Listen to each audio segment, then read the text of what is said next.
नमस्कार, सरोकार संवादमा यहाँलाई स्वागत छ। म श्री कृष्ण नेउपाने।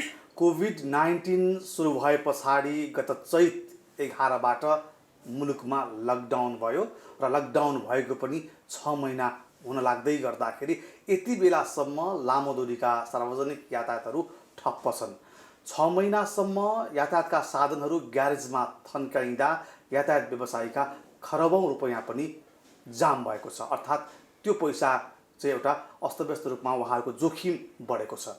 र यसरी कोभिड-19 को महामारीलाई देखाएर सरकारले लकडाउन गरिरहँदाखेरि सार्वजनिक आवागमन यसै गरी ठप्प राख्नुपर्ने हो कि यस्तो अप्ठ्यारो परिस्थितिमा पनि हामीले सार्वजनिक यातायातलाई व्यवस्थापन गर्न सक्छौँ र महामारी सँगसँगै स्वास्थ्यका प्रोटोकलहरूलाई सँगै राखेर सार्वजनिक यातायात चलाउनुपर्छ भनिरहँदाखेरि त्यसका मापदण्ड के हुन्छन्, कसरी चलाउन सकिन्छ र यातायात व्यवसायीले पनि यो अवस्थामा कस्तो किसिमको भूमिका निर्वाह गर्नुपर्छ र सँगसँगै यात्रुहरूले पनि यो महामारीलाई हेरेर कसरी सार्वजनिक यातायात अथवा सवारीको साधनहरूमा चाहिँ यात्रा गर्नुपर्छ। आज हामी यो विषय जोड्दैछौँ किनकि असोज 1 गतेबाट यातायात व्यवसायीले लामो दूरीका गाडी, मध्यम दूरीका गाडी लगायतका सार्वजनिक यातायातहरू चलाउने भनिरहँदाखेरि अब त्यो चलाउने समय आइसकेको हो त। आज हामी यी र यस्तै विषयमा र समग्र नेपालको सार्वजनिक यातायातको अवस्थाका बारेमा छलफल गर्दैछौँ। यसका लागि आज मसँग हुनुहुन्छ यही विषयमा जर्मनीबाट स्नातकोत्तर गरेर नेपाल आएर यहाँ चाहिँ यही विषयमा चाहिँ आफ्नो विज्ञता प्रदान गर्दै आउनुभएका एकजना ट्राफिक इन्जिनियर अनि भौतिक पूर्वाधारविद आशिष गजुरेल आज हामीसँग हुनुहुन्छ। नमस्कार, स्वागत छ कार्यक्रममा। नमस्कार। अब यो महामारीका बीचमा जसरी यातायात व्यवसायीहरूले अब असोज 1 गतेबाट हामी सक्दैनौँ, अब हाम्रो रोजगारी, हाम्रा कर्मचारीहरूलाई पाल्नको लागि समस्या, बैंकको किस्ता, हाम्रा खरबौँका सम्पत्तिहरू चाहिँ थन्किएर बसेको अवस्था छ। अब चाहिँ हामीले मुभ गर्नुपर्छ, हाम्रा सवारीका साधनहरू सडकमा निकाल्नुपर्छ भनिरहँदाखेरि अब समय आएको हो।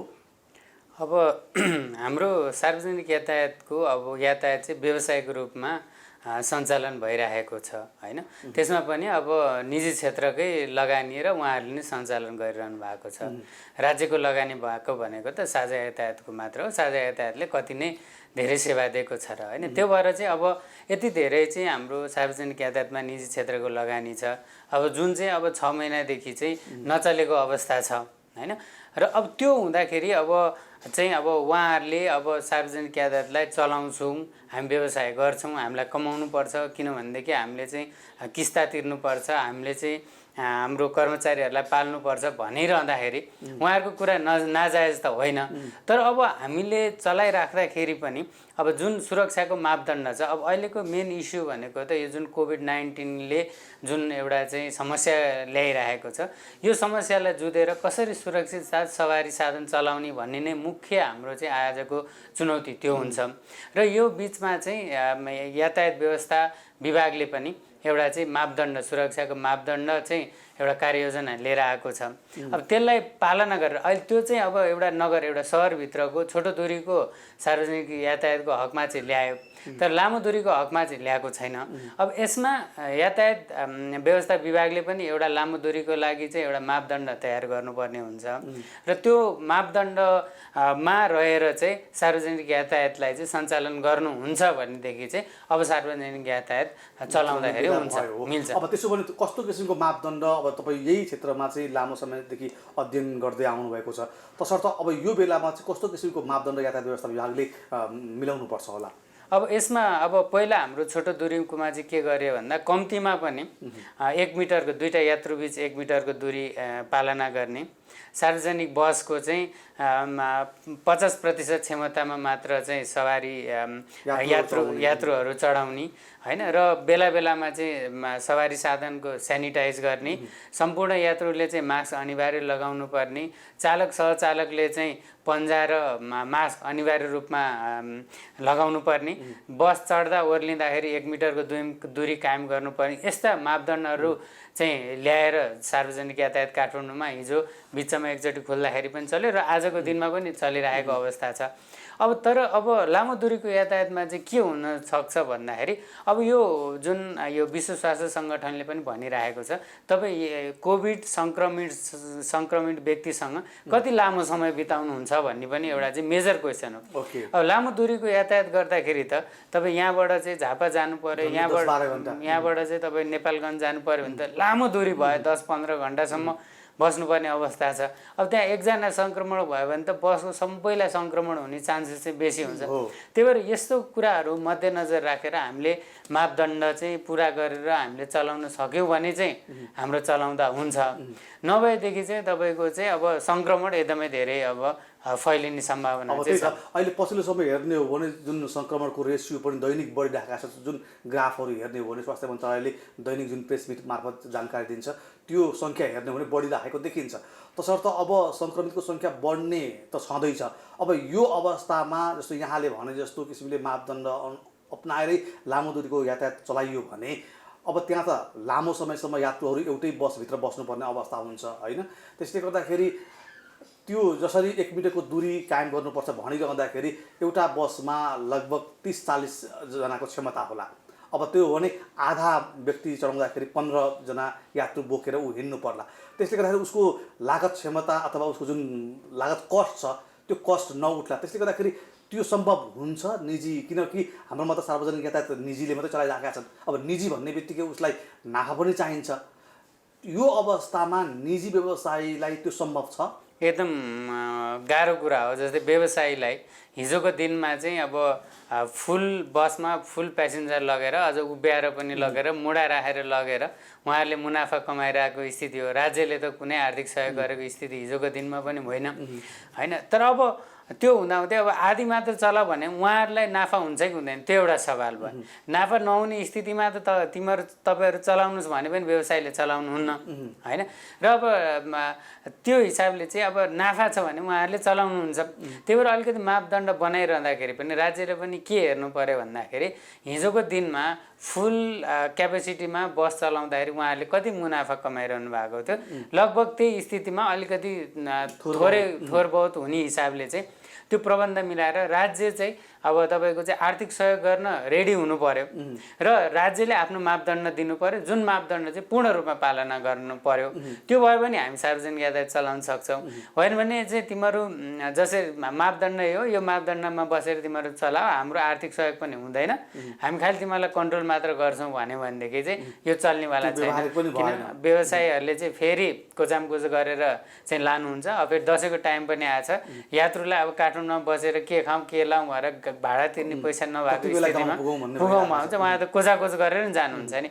अब यहाँ मर्नुभन्दा त बरु चाहिँ कोरोनै लागोस् भन्ने स्थिति पनि आउने भइसक्यो। त्यो देखिरहेका छ नि। अब जस्तो अहिले भारत जाने लड्कोहरू जसरी कोभिडको चाहिँ सन्तास आइरहँदाखेरि सयौँ माइल हिँडेर नेपाल भित्रिएका मानिसहरू अहिले फेरि लाइन लागेर भारत गइरहेको अवस्था पनि छ।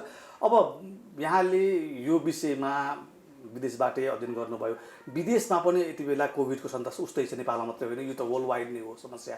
तसर्थ विदेशका मुलुकहरूले चाहिँ कसरी यसलाई व्यवस्थापन गरिरहेका छन्, त्यहाँबाट चाहिँ हामी के सिक्न सक्छौँ?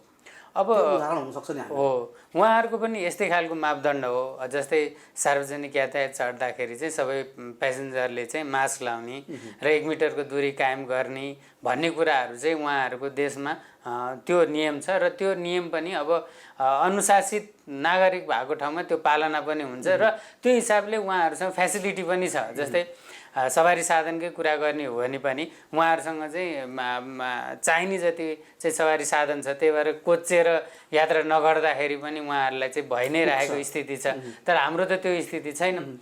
हाम्रो त पहिला पनि सार्वजनिक यातायातको सङ्ख्या नेपालमा कमै हो। झन् अब दसैँको टाइममा त झन् धेरै नै कम, धेरै नै चाप बढ्ने हुन्छ र त्यो एउटा चाहिँ फरक छ। र बाहिरको उसमा पनि हेर्दाखेरि अब मापदण्ड उहाँहरूले बनाइदियो, अब चाहिँ कोरोनासँगै बाँच्नुपर्छ भन्ने पनि एउटा चाहिँ त्यो माइन्ड मेकअप गरेर पनि अब सुरक्षाको मापदण्ड मास्कहरू लाउनुहोस्, गाडी सेनिटाइज गर्ने, 1 मिटरको दूरी सकेसम्म कायम गर्ने भन्ने कुरा नै लागू गरेर उहाँहरूले चाहिँ सार्वजनिक यातायात चाहिँ सञ्चालन गरिसक्नु भएको छ। र अब उहाँहरूको चाहिँ भोलि रोग लाग्यो भने पनि अब चाहिँ स्वास्थ्य सेवा चाहिँ राम्रो उपलब्ध हुँदाखेरि उहाँहरू अब हाई रिस्कमा हुनुहुन्न। तर हाम्रो केसमा त तपाईँको चाहिँ अहिले कति समाचारहरू आउँछ, कोरोनाको सङ्क्रमण भएर चाहिँ हस्पिटल जाँदाखेरि हस्पिटलले क्यापेसिटी नराखेर बाटोमा मृत्यु भएको पनि धेरै चाहिँ देखिरहेको छौँ। भनेपछि हाम्रो प्रब्लम अर्कै छ। हाम्रो प्रब्लम चाहिँ भोलि कोरोना भएपछि चिकित्सा भए भेन्टिलेटरमा राख्नु पर्यो भने नि त्यो सुविधा हाम्रोमा उपलब्धता छैन। त्यही भएर हामी चाहिँ बढी चाहिँ यसमा चाहिँ सजग हुनुपर्ने कारण चाहिँ त्यो छ हाम्रो चाहिँ। त्यही त अब जस्तो स्वास्थ्यसँगै जोडिएको विषय पनि अब अहिले अब यति बेला चाडपर्वको सुरुवात भइरहँदाखेरि यातायात व्यवसायीले जसरी आफ्नो सवारी साधनहरू सडकमा निकाल्ने भनिरहँदाखेरि अब अभियसली यात्रुहरू त पक्कै पनि अघि यहाँले भने जस्तै गाडी चढ्नको लागि तयार भएर बस्नुभएको अवस्था छ। अब भोलि यसबाट फेरि अकालमा धेरै मानिसहरू चाहिँ महामारीबाट चाहिँ सङ्क्रमित हुने अवस्था पनि छ।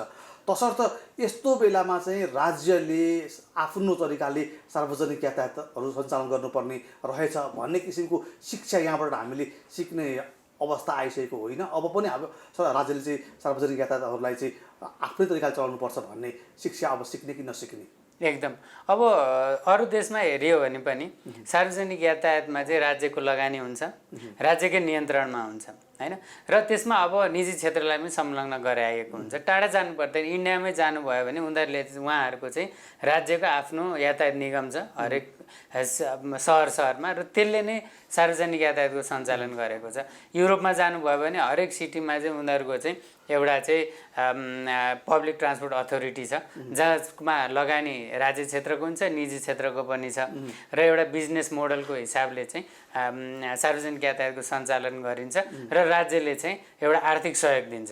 किनभने निजी क्षेत्रलाई संलग्न गर्ने बित्तिकै त एउटा त उहाँहरूले रिटर्न दिनुपर्ने हुन्छ। त्यही भएर राज्यले चाहिँ नपुगेको सब्सिडी पनि दिन्छ, किनभने यो त सेवा हो। अब एउटा तपाईँले चाहिँ रेल चलाउनुहोस् अथवा एउटा चाहिँ बसै चलाउनु भयो भने तपाईँको थ्रु आउट द डे त तपाईँको सेम नम्बर अफ प्यासेन्जर त हुँदैन। पिक पिरियडमा खोजामखोज हुन्छ, अफ पिरियडमा त तपाईँको त प्यासेन्जरै हुँदैन हैन। जस्तै तपाईँ बाहिर विदेश जर्मनीकै इक्जाम्पल दियो भने पनि बर्लिन जस्तो सहरमा पिक पिरियडमा चाहिँ ट्रेन खोजाखोज हुन्छ, अफ पिरियडमा जानु भने यत्रो लामो ट्रेन हुन्छ, 4-5जना 5जना प्यासेन्जर लिएर हिँड्दा हुन्छ। किनभने त्यो त सेवा हो। सेवामा तपाईँले चाहिँ दिन कन्जुसाइ गर्यो भने के हो त मान्छेलाई चाहिँ निजी सवारी साधन किन्न पर्ने हुन्छ। मान्छे त म त सार्वजनिक यातायातमा डिपेन्डेन्ट हुन सक्छु भन्ने प्रत्याभूति पनि हुनु पर्यो नि। भनेपछि एउटा रातको निश्चित समयसम्म सार्वजनिक यातायातको उपलब्धता हुनु पर्यो, र त्यसको लागि चाहिँ रातको समयमा 4जना प्यासेन्जर 1जना 2जना खाली पनि हिँड्नलाई चाहिँ रेडी हुनु पर्यो। त्यो त्यसरी चलाउन थाल्यो भने त घाटा हुन्छ। भनेपछि त्यो घाटा बेहोर्न चाहिँ कसले? राज्यले सहयोग गरिदिनु पर्ने हुन्छ।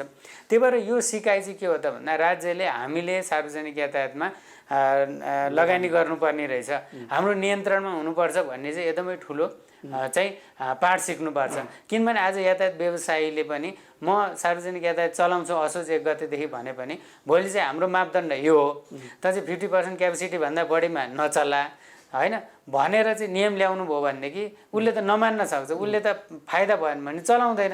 भनेपछि त देशै ठप्प हुने स्थिति आयो, राज्यसँग त आफूसँग सार्वजनिक यातायात छैन। भनेपछि यो स्थितिबाट हामी उम्किन र नागरिकलाई सदैव एकै प्रकारको चाहिँ तपाईँको चाहिँ सार्वजनिक यातायातको सेवा दिन पनि राज्यले लगानी गर्नुपर्ने हुन्छ। जस्तै अब काठमाडौँको हकमा काठमाडौँ उपत्यका सार्वजनिक यातायात प्राधिकरण गठन गर्ने भनेर 1-1.5 वर्षभन्दा अगाडि नै यो कुरा आयो, त्यसको चाहिँ कानुन पनि बन्यो, तर त्यो हामीले लागू पनि गरेनौँ। भनेपछि यत्रो लकडाउन भयो, हामीसँग यथेष्ट टाइम थियो, हामीले योजना गर्न सक्थ्यौँ, यो प्राधिकरणलाई यो टाइममा हामीले बनाउन सक्थ्यौँ र त्यो प्राधिकरणबाट चाहिँ एउटा सार्वजनिक यातायातलाई राज्यको लगानी र राज्यको माताहतमा राज्यको कन्ट्रोलमा चाहिँ हामीले चाहिँ राख्न सकेका भए त कि हामीले यो सार्वजनिक यातायातको प्रब्लम सधैँको लागि हामीले सल्भ गर्न चाहिँ सक्थ्यौँ। त्यही त अब नेपालको सन्दर्भमा हेर्ने हो भने सार्वजनिक यातायातप्रति सर्वसाधारणको विश्वास पनि छैन अनि अलिकति भर पनि छैन, किनकि दुर्घटनाका कुरादेखि लिएर सुरक्षाका कुराहरूदेखि लिएर त्यस कारणले गर्दाखेरि यो अहिलेको सन्दर्भमा 21औं शताब्दीमा आउँदाखेरि पनि सार्वजनिक यातायातप्रति नेपालीहरूको जुन भरोसाहरू कमजोर हुँदै गएको छ नि, अब यो भरोसालाई उच्च बनाउनको लागि सरकारले के गर्नुपर्छ? अब हामीले सार्वजनिक यातायातलाई सेवा भनेर क्लासिफाई गरेको छौँ, तर अब यहाँ सेवा नै छैन। पब्लिक ट्रान्सपोर्ट युजर कसैले चाहिँ मैले चाहिँ आज पब्लिक ट्रान्सपोर्ट सार्वजनिक यातायातमा सेवा पाएँ भनेर कसैले भन्छ? भन्दैन। कि चाहिँ उसलाई चाहिँ कोची चाहिँ यात्रा गर्न बाध्य गराइरहेको छ, भने बेलामा पाइँदैन, कुनै चाहिँ सेक्युरिटीको कुरा छैन भनेपछि हाम्रो पब्लिक ट्रान्सपोर्ट चाहिँ सबै निजी क्षेत्रको लगानीमा भयो। निजी क्षेत्रले सेवा भन्दा पनि नाफा हेऱ्यो र उहाँहरूको त्यो दायित्व पनि हो। उहाँले आफूले इन्भेस्टमेन्ट गरेपछि चाहिँ उहाँले मुनाफा त कमाउनु पर्यो, मुनाफा नकमाउने भयो किन चाहिँ निजी क्षेत्रले लगानी गर्ने? त्यही भएर यो राज्य क्षेत्रले चाहिँ हाम्रो यो सार्वजनिक यातायात चाहिँ प्राथमिकता हो भनेर कहिले हेरेन। प्राथमिकता हो भनेदेखि चाहिँ सार्वजनिक यातायातमा राज्यको लगानी हुनुपर्छ, राज्यले चाहिँ आर्थिक सहयोग दिनुपर्छ। सबै ठाउँ विश्वको उदाहरण मैले इन्डियाकै उदाहरण दिएँ, इन्डियामा पनि राज्यकै लगानी छ। जर्मनीमा जानु त्यहाँ पनि राज्यकै लगानी छ, अमेरिकामा गए पनि राज्यकै लगानी छ, फ्रान्समा गए पनि राज्यकै लगानी छ। नभएदेखि यस्तो सेवाहरू चाहिँ भनिएको सेवा चाहिँ दिन सकिँदैन। त्यही भएर राज्यले चाहिँ यसमा ठुलो रोल खेल्न एकदमै आवश्यक छ। अब यही विषयलाई अध्ययन गरिरहँदाखेरि तपाईँले दिने सुझाव, सरकारले चाहिँ यो क्षेत्रमा सुधार गर्यो भने सार्वजनिक यातायातमा देखिएका अहिलेका कमजोरीहरू चाहिँ सुधार गर्न सकिन्थ्यो भन्ने लाग्छ यहाँलाई? अब राज्यले अहिले गर्नुपर्ने 1, 2, 3 भन्नुपर्दाखेरि एउटा चाहिँ सार्वजनिक यातायात प्राधिकरण गठन गर्नु पर्यो। नर्मल्ली यस्तो बाहिरको उदाहरणहरू हेर्दाखेरि प्राधिकरण भनेको एउटा सहरको लागि प्राधिकरण बनाइन्छ। अब हाम्रोमा चाहिँ 2-3वटा सहर मिसाएर 4-5वटा हेरेर जनसङ्ख्या हेरेर प्राधिकरणहरू बनाऊँ। त्यो प्राधिकरण चाहिँ सरकारी मातहतमा हुनु पर्यो र त्यो प्राधिकरण अन्तर्गत चाहिँ एउटा कम्पनी खडा गर्नु पर्यो र त्यो कम्पनीमा चाहिँ राज्यको पनि लगानी हुन्छ र निजी क्षेत्रको पनि लगानी हुन्छ। अहिले जति पनि यो सञ्चालकहरू छ उहाँहरू पनि त्यही कम्पनीभित्र आउनुहुन्छ र उहाँहरूले एउटा सेयर पाउनुहुन्छ। कम्पनी चाहिँ कति लगानीको कम्पनी हो, उहाँहरूको चाहिँ सबै बसहरू उहाँको सम्पत्ति जोड्दा कति आउँछ त्यो हिसाबले उहाँहरूलाई पनि सेयर दिने र एउटा चाहिँ कम्पनीको रूपमा चाहिँ सार्वजनिक यातायातलाई सञ्चालन गर्ने। त्यसको लागि चाहिँ अब एकीकृत योजना बनाउनु पर्यो, एकीकृत तपाईँको चाहिँ समय तालिका बनाउनु पर्यो, एकीकृत यो टिकटिङ सिस्टम बनाउनु पर्यो। यसरी चाहिँ सार्वजनिक यातायातलाई अगाडि लानु पर्यो। भनेको के हो त भन्दा राज्यको लगानी र राज्यको चाहिँ यसमा चाहिँ नियमन चाहिँ एकदमै आवश्यकता छ। यति हामीले गर्न सक्यौँ भनेदेखि हामीले चाहिँ सार्वजनिक यातायातलाई चाहिँ एकदमै राम्रोसँगले चलाउन सक्छौँ। तपाईँले यो सुझाव दिइरहँदाखेरि सरकारका मुभमेन्ट्स पनि त हेरिराख्नु भएको छ यहाँले, जस्तो यातायात व्यवस्था मन्त्रीको तौर तरिका पनि हेर्नु भएको छ, सरकारका नेताहरूको चाहिँ भनाइ भाषणहरू पनि सुनिराख्नु भएको छ। तसर्थ यी तमाम कुराहरूमा राजनीतिक दल सरकारले चासो लिए जस्तो लाग्छ, अलिकति थोरै भए पनि इनिसिएसन लिए जस्तो यहाँले महसुस गर्नु भएको छ? अब लिनु भएको छ, किनभने नलिएको भए चाहिँ सार्वजनिक यातायात प्राधिकरण गठन गर्ने गठन आदेश पनि आउँदैन थियो होला, उहाँहरूले यो स्टेप पनि चाल्नु हुँदैन थियो होला। अब लिनु भएको छ, सार्वजनिक यातायात सुधार गरौँ भन्ने राज्यदेखि लिएर सबैलाई यसको चासो छ। तर अब प्रब्लम के भयो भन्दा हाम्रो देशमा चाहिँ जे काम पनि ढिलासुस्ती हुने चाहिँ अलिकति हाम्रो यो रोगै भयो क्या। त्यसले गर्दाखेरि अलिकति ढिलासुस्ती भएको, ढिलो चाँडो प्राधिकरण पनि आउँछ र त्यसबाट चाहिँ यो मैले भने जस्तो सार्वजनिक यातायातको लागि प्राधिकरण अन्तर्गत एउटा कम्पनी पनि खडा हुन्छ र सार्वजनिक यातायातलाई चाहिँ एउटा चाहिँ व्यवस्थित रूपले सञ्चालन हुन्छ। तर अब हामीले चाहिँ के भयो भन्दा हाम्रो चाहिँ ढिलो भइरहेको मात्र एउटा कुरा हो। र अर्को यसैमा थपिहाल्नु, अब जुन यो दसैँको टाइम छ, अब मान्छेहरूलाई बाहिर जानुपर्ने छ, यो बेलामा चाहिँ एउटा राज्यले के गर्न सक्छ भन्दाखेरि चाहिँ अहिले त यति धेरै स्कुलहरू छ जुन बन्द छ, स्कुल कलेजहरू बन्द छ। सो स्कुल कलेजहरूको चाहिँ तपाईँको बसहरू छ त्यसलाई सञ्चालनमा लिएर आउने, त्यो भयो भने जुन हामीले मापदण्ड भनेको छ त्यो पनि हामीले पालना गर्न सक्छौँ। त्यो पनि प्यासेन्जरसँग पनि सेवा शुल्क लिने, नपुगेको चाहिँ राज्यबाट दिएर पनि त्यो अप्सन पनि हामीले चाहिँ एक्सप्लोर गर्नुपर्छ। किनभने हामीले एउटै कुरामा मात्र स्टिक भएर बस्नु हुँदैन। कहिले चाहिँ यातायात व्यवसायीले बस चलाउनु र हाम्रो यात्रुहरू चाहिँ दसैँ मनाउन गाउँ जानुहुन्छ भन्ने सोचमा मात्र बस्नु भएन। हामीले अरू अल्टरनेटिभहरू के छ त्यो पनि हेर्नु पर्यो। त्यो हेर्दा मैले अहिले देखेको राज्य संयन्त्रसँग पनि ठुला सवारी साधन होला र स्कुल कलेजका नि सवारी साधन जुन आइडल भएर बसेका छन् त्यसलाई पनि अहिले चाहिँ हामीले चाहिँ सञ्चालनमा ल्याएर हामीले यो दसैँको चाहिँ हिन्डुललाई चाहिँ व्यवस्थापन गर्न सक्छौँ। त्यो चाहिँ राज्यले चाहिँ एकदम राम्रोसँगले हेर्नुपर्छ जस्तो चाहिँ मलाई लाग्छ। जस्तो 6 महिना भइसक्यो यसरी लकडाउनमा बसेको, लामो दूरीका गाडीहरू त चैत 11बाट गुडेकै छैनन्। अब कहिलेकाहीँ जिल्लाभित्रमा अब यस्तै गाडीहरू चलिरहे पनि अब यो बिचमा 6 महिनाको अवधिमा पब्लिकको आवागमनलाई सहज बनाउनको लागि सरकारले अथवा सरकारवाला निकायहरूले त्यस्तो किसिमको अन्तर्क्रिया गरेको अथवा विज्ञहरूबाट सुझाव लिएको पाउनु भएको छ अथवा तपाईँलाई स्वयंलाई बोलाएर छलफलका लागि के गर्न सकिन्छ भनेर उहाँहरूले त्यस्तो किसिमको चाहिँ प्रयास गरेको छ? गर्नुभएको छ। त्यो अहिले पनि मैले भने यातायात व्यवस्था विभागले चाहिँ यो सार्वजनिक यातायात सञ्चालनको लागि एउटा मापदण्ड तयार गर्नुभएको छ। त्यतिखेर गर्दाखेरि उहाँहरूले विज्ञहरूसँग राय सुझाव सल्लाह लिएर चाहिँ उहाँले एक लेभलको त्यो डकुमेन्ट तयार गर्नुभएको छ र त्यही मापदण्ड आज जुन चाहिँ सार्वजनिक यातायात सञ्चालन भएको छ त्यही चाहिँ मापदण्ड पालना गर्ने भनेर उहाँहरूले चाहिँ प्रतिज्ञा गरेर नै आज चाहिँ सार्वजनिक यातायात चाहिँ सडकमा सञ्चालन भइरहेको छ।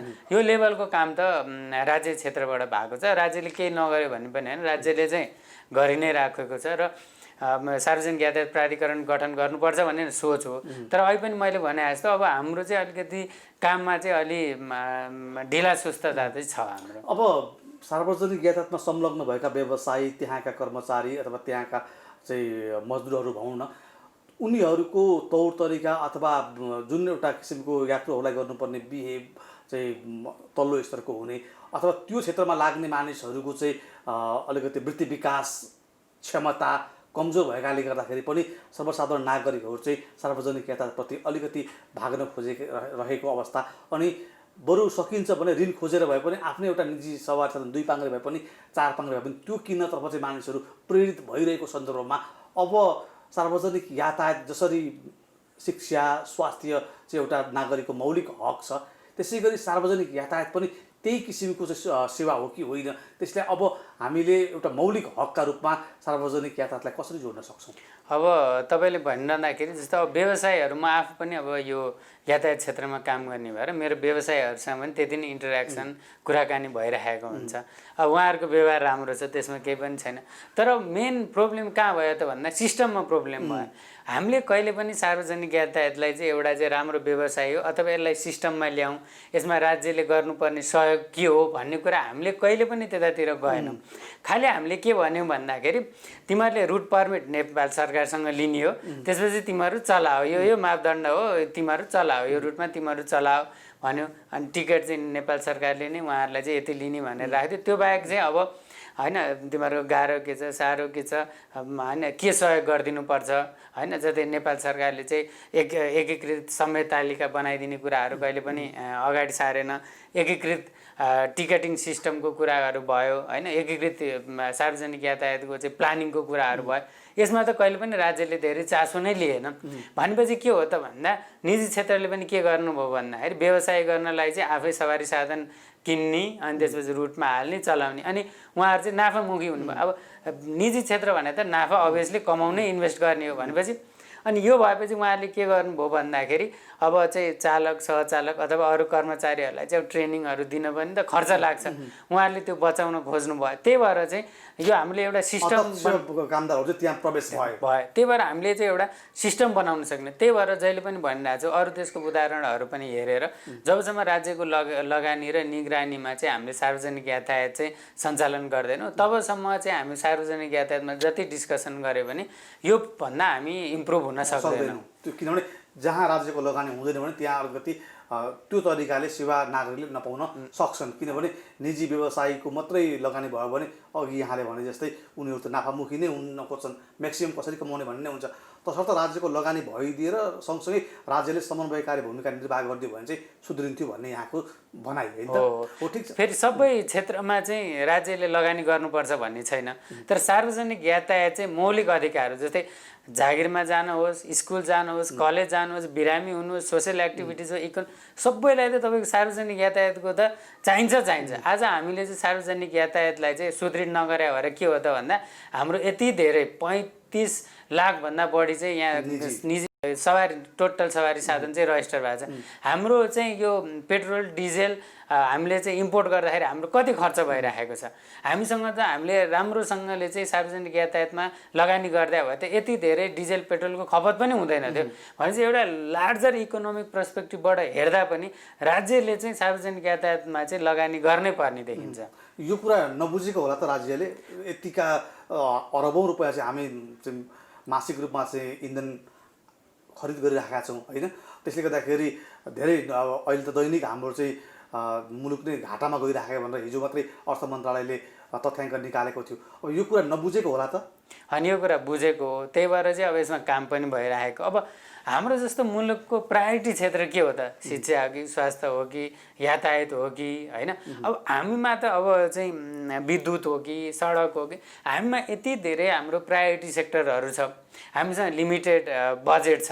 यो बजेट चाहिँ कहाँ युटिलाइज गर्ने भन्ने एउटा कन्फ्युजन पनि छ। र सबै कुरा सडक पनि बनाउनै परेको छ, सडक पिच गर्नु पनि परेको छ, जलविद्युत आयोजना पनि बनाउनै परेको छ, रेल पनि ल्याउनै परेको छ, सार्वजनिक यातायातलाई विकास गर्नै पर्ने छ, शिक्षामा इन्भेस्ट गर्नै पर्ने छ, स्वास्थ्य भनेपछि हाम्रो लिमिटेड फन्डले नभएको हो। र हाम्रो चाहिँ यो सार्वजनिक यातायातलाई चाहिँ अरूभन्दा अलिक कम प्रायोरिटीमा पर्दै आएको भएर पनि आज यो सिचुएसन आज जस्तो लाग्छ मलाई। ठिक छ। अब जस्तो अहिले राजधानीमा चाहिँ जिल्लाभित्र सवारी साधनहरू गुडिरहेको सन्दर्भ छ, तर यद्यपि यहाँ चाहिँ जोर बिजोरको प्रणाली लागू गरिएको छ। यो जोर बिजोरले चाहिँ सङ्क्रमण रोक्नलाई कतिको सहयोग गर्छ कि यो वैज्ञानिक यो जोर बिजोर प्रणाली भनेको? यो सार्वजनिक यातायातमा त जोर बिजोर त लागू हुनै हुँदैन। मैले धेरै अगाडिदेखि भनिरहेको छु, सार्वजनिक यातायातमा जोर बिजोर लागू हुनु हुँदैन। अब हामीले मापदण्डमा के भनिराखेको छ भने सार्वजनिक यातायात चाहिँ 50% क्यापेसिटीले मात्र चला भनिराखेको छ। भनेपछि हिजोको दिनमा जति चल्थ्यो त्योभन्दा चाहिँ आधा मात्र क्यापेसिटी हुने भयो। गाडी पनि सङ्ख्या पनि आज सङ्ख्या जोडी बिजोडी गर्दा सङ्ख्या पनि कम भयो भने हाम्रो मापदण्ड कसरी पालना गर्ने? हामीले त हाम्रो मापदण्ड गाडी राखेर चाहिँ हाम्रो मापदण्ड पालना गर्ने भयो त 50% क्यापेसिटीमा हिजोको चलिरहेको बस चलाउने भने त अर्को 50% चाहिँ सवारी साधन चाहिँ थप्नुपर्ने हो नि त। हामी त झन् घटाइराखेका छौँ। भनेपछि यो 1 मिटरको दूरी कायम गर्ने होइन, आदि चाहिँ क्षमतामा सवारी साधन चलाउने भन्ने नियम कसरी पालना हुन्छ? फेरि हामीले के बुझ्नु पर्यो भन्दा सार्वजनिक यातायात भनेको चाहिँ हामीले जोडी बिजोडी गर्नु हुँदैन। जोडी बिजोडी गर्ने भनेको चाहिँ निजी सवारी साधनलाई मात्र चाहिँ हामीले चाहिँ जोडी बिजोडी गर्ने हो। त्यो बाहेक अरू सवारी साधनलाई जोडी बिजोडी, बरु सरकारी पनि जोडी बिजोडी गर्दै हुन्छ, उहाँहरू साथीको गाडी चढेर आउनुहुन्छ। तर सार्वजनिक यातायात जोडी बिजोडी गर्नु भनेदेखि अहिले नेपालको सन्दर्भमा त जो गरिब दुखी जो चाहिँ निजी सवारी साधन किन्न सक्नु भएको छैन उहाँहरूले मात्र सार्वजनिक यातायात चलाउने भनेर बुझ्छौँ नि, जुन गलत बुझाइ हो। तर बुझाइ पनि गलत छ, भोगाइ पनि त्यही भइरहेको छ। भनेपछि त्यही बन्द गऱ्यो भने त्यो मान्छे कसरी यात्रा गर्छ, उसले कसरी कमाइ खान्छ? भनेपछि यस्तो गलत कामहरू हामीले गर्छौँ। आइडिया कसले दिँदो रहेछ? अब कसले दिन्छ? अब यही हो जोडी बिजोडी भनेपछि सबैलाई जोडी बिजोडी। यो जोर बिजोर चाहिँ समग्रमा हेर्दाखेरि ट्राफिक बढी भयो भने जाम कम गर्नलाई चाहिँ ठिकै होला। यद्यपि अब यो जुन आधा क्षमतामा गाडी चलाउने पनि भन्ने, अनि फेरि गाडीको सङ्ख्या पनि आधा नै घटाइदिने गर्दाखेरि त त्यो त गाडीको त पर्याप्तता पुग्दैन, झन् मारमा पर्ने भयो। सार्वजनिक यातायातको त क्यापेसिटी नै मारमा पर्ने भयो भनेपछि त मान्छेलाई त झन् कोचिनु बाध्यता। सबै हिजोको जति नै प्यासेन्जर आज चाहिँ ट्राभल गर्ने हो भनेदेखि त कोचिनु पर्ने अवस्था आयो नि त। भने सार्वजनिक यातायात थप्नु पर्ने ठाउँमा झन् हामी जोड बिजोड गरेर चाहिँ जुनलाई चाहिँ हामीले यो डिसिजनलाई चाहिँ सुधार्नु नै पर्छ। भरसक चाहिँ अब सकिन्छ यो केही समय यात्रा नगरौँ होइन, लामो दुरीको यात्रा अब गर्नै पर्ने छ भने पनि यी प्रोटोकलहरूलाई अपनाएर यात्रु स्वयंले पनि बरु चाहिँ यातायात कर्मचारीहरूले त्यो फलो गर्नु भएको छैन भने उहाँहरूलाई सम्झाएर पनि यसरी फलो गर भनेर भए पनि आफूले पनि सचेत हुनु पर्यो।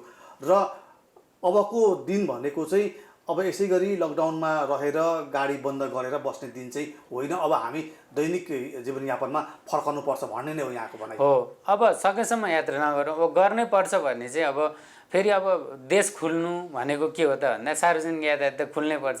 यातायात त मेरुदण्ड नै हो, यातायातै नचल्यो भने त देश खुलेको पनि केही पनि अर्थ हुँदैन। त्यही भएर राज्यले चाहिँ जुन मापदण्ड बनाइदिएको छ त्यसमा व्यवसायले पनि पूर्ण रूपमा पालना गरौँ, यात्रुले पनि पूर्ण रूपमा पालना गरौँ र राज्यले पनि निगरानी गरौँ। र सक्छ भने राज्यले मन्त्रीज्यूले चाहिँ अब व्यवसायलाई हामी आर्थिक सहयोग गर्न सक्दैनौँ भन्नुभएको छ। अब केही हिसाबले चाहिँ केही सकिन्छ भनेदेखि यस्तो हिसाब बेलामा चाहिँ अलिकति चाहिँ आर्थिक सहयोग दिन सक्यो भने त्यसले चाहिँ यो मापदण्ड पूर्ण रूपमा पालना गराउन चाहिँ एकदमै धेरै सहयोग पुग्छ। भनेपछि अब हामी लामो दूरीको यातायात चलाउने अवस्थामा चाहिँ आइपुगेका हौँ। अब आइपुगेको भन्दाखेरि अब चलाउन त म त रिस्क नै देख्छु, चुनौती नै देख्छौँ। किनभने तपाईँ चाहिँ अब कुनै कोभिड-19 सङ्क्रमणसँग एउटै बसमा चाहिँ 15 घन्टा ट्राभल गर्नुभयो भनेदेखि सुरक्षाको मापदण्ड अपनाए पनि सर्ने चान्सेस चाहिँ बेसी हुन्छ।